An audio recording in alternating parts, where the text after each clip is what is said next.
Hi everybody, welcome back. Today we're gonna make an apple pie. It's my son's favorite. I make it all the time, so bear with me. All right, so first we're gonna start with all of our ingredients. So in this bowl I have 3.5 cups of flour, a pinch of salt. We have a 1.5 cups of Crisco. Some people use butter, I never have, so I'm not sure how that works out.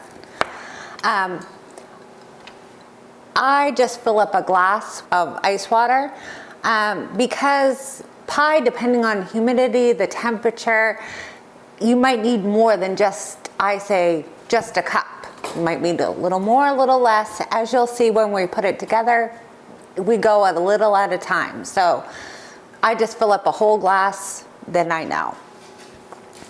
Okay, and then we need 6 to 7 medium-sized Granny Smith apples. Any kind of tart and sweet apple will work great. All right, and next we have our sugar mixture for the apples. It's a cup of sugar. I have a 1/4 cup of cinnamon in here. We love the cinnamon in our apple pie. Some people don't like as much. That part you can fudge with on your own taste. I also have 2 tablespoons of flour in here that'll help thicken up the juices when we bake it. I also have 2 tablespoons of butter that we're gonna lay on top of the apples to help them cook. So first, we gotta cut up the apples. I use this apple peeler core, so it makes it a lot easier for me. All right, so we take our apple, slam it on there. What's nice is it also, with coring it and peeling it, slices it into nice thin slices. Just makes quick work.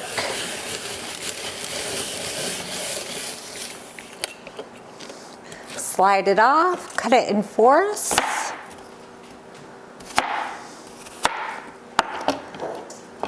Then after each apple that I put in the bowl, I like to take our sugar mixture, get it on there so it starts marinating with the apples, making a nice sauce with the liquid that comes out of the apples. Shake it around just to split apart the pieces. Make sure they're all nice and coated. And then just move on to the next one. All right, let's give it one last good shake with all the cinnamon sugar on the apples. We're just gonna set these aside. All right, so we're gonna take our flour mixture. We made like a little well on the middle. So just put all the flour off to the side. We're gonna take our 1.5 cups of Crisco, stick it right in that hole.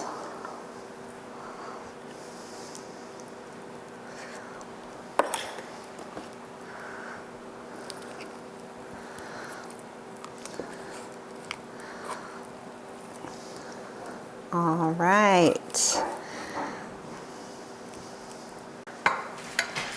All right, now that we've added our Crisco, we're gonna take our pastry cutter, dip it in the flour, and then just smush that flour and the Crisco together. We're just gonna keep mixing and pushing it off until you get like pea-sized little nuggets of Crisco covered in flour.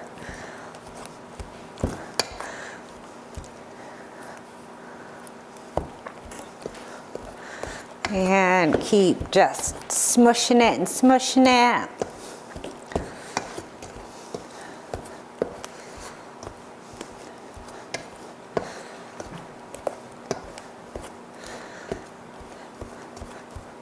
Until it looks like just little fine gravel. All right, we'll scrape this down.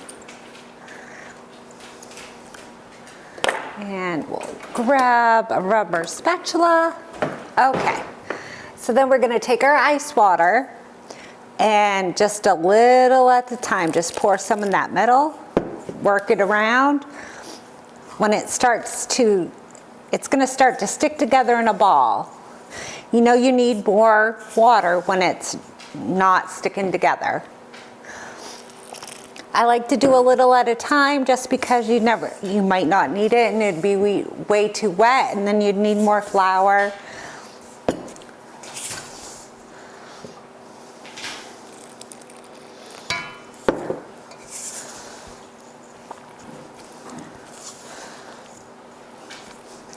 Oh, there we go.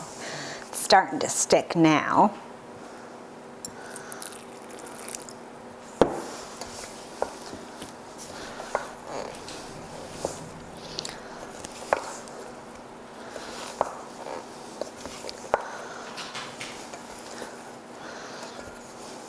All right, just a little bit more and I think we'll be good.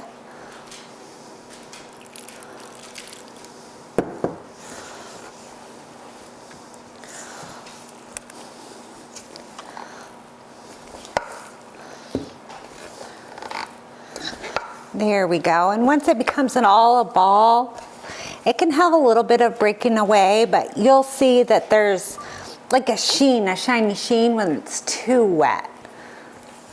You just add a little flour if you need to. All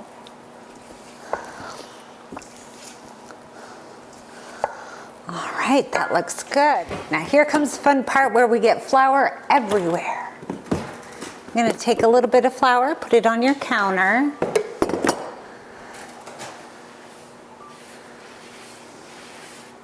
And I always leave like a little pile off to the side in case I need more. We're gonna split our dough ball in half.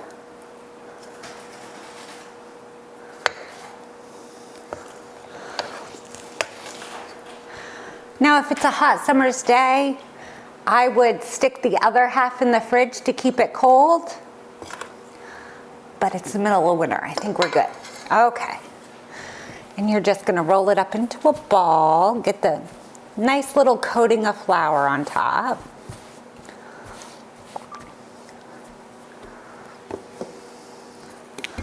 Flour our rolling pin a little bit.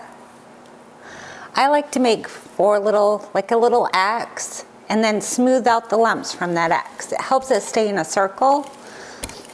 You can always stop mid-roll, kind of push it together. Sprinkle a little on top.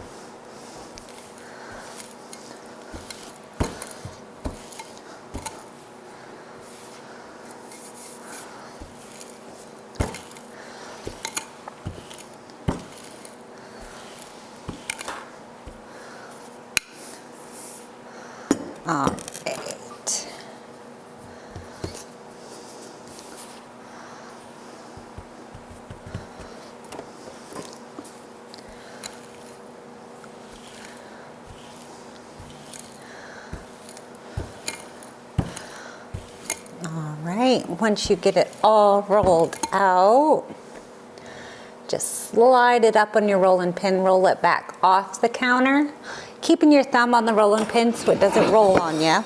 Slide in your pie plate, line it up as best you can, and unroll it. And then all you have to do is lift it up, tuck it down.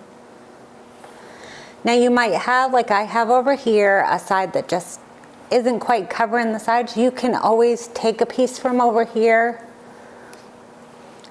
and then just smush it in.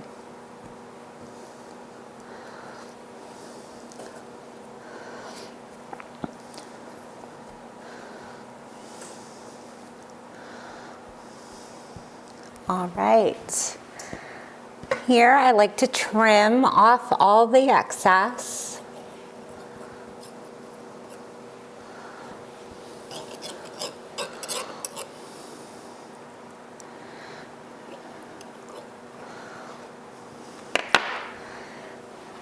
Take all of that, put it right with your other half of your dough ball.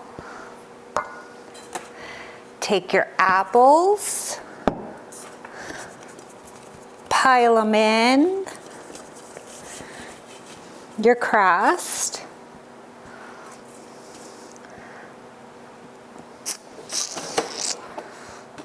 Grab another spatula thing.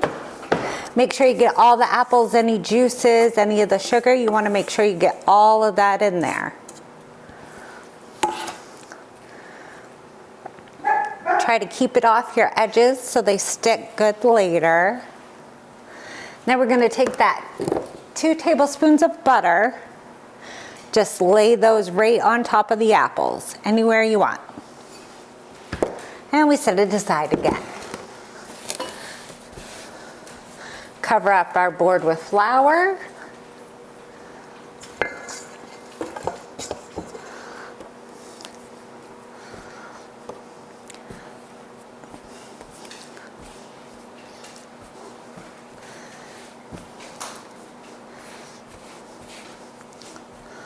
All right, and let's start rolling again.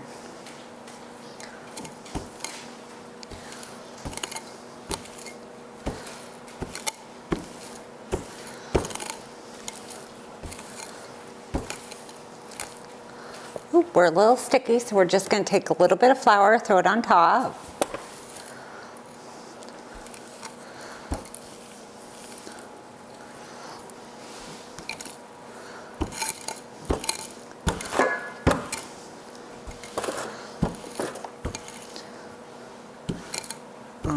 That looks pretty good. And yet again, we're just gonna roll it on top of the rolling pin, put our thumb on it so it stops rolling, slide our pie plate right underneath, roll it up on, and now we can go to trimming the sides of the top layer. Just run your knife right around your pie plate.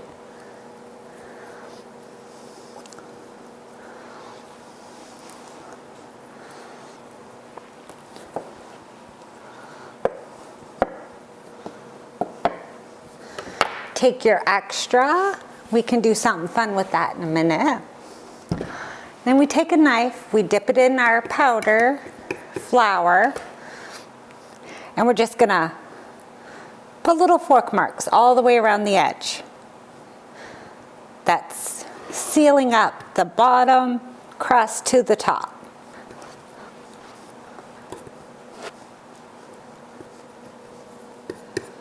And I like to go around, pat it in so it's all nice and uniform.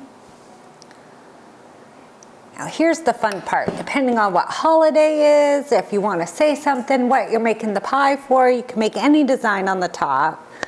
Today we'll just do a bunch of holes.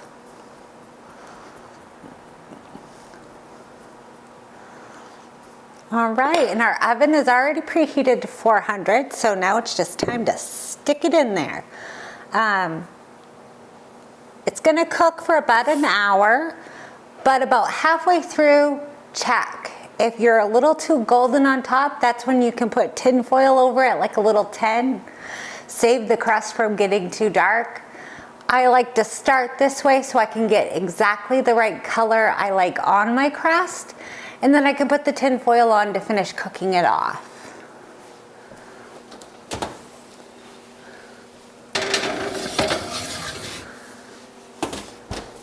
See you back in an hour. All right, there's our bell. Let's check and see how we're doing. I did halfway through have to put my little tinfoil tent on, so we'll take that off carefully. And there you have it, a nice golden brown apple pie. Now we're just gonna set this down. We're gonna let it cool. As it cools, the inside will thicken up, and we just want it to cool until it's a lukewarm, and we can cut into it and enjoy. All right, now that our pie has fully cooled, it is time to cut in and enjoy. Slides in nice.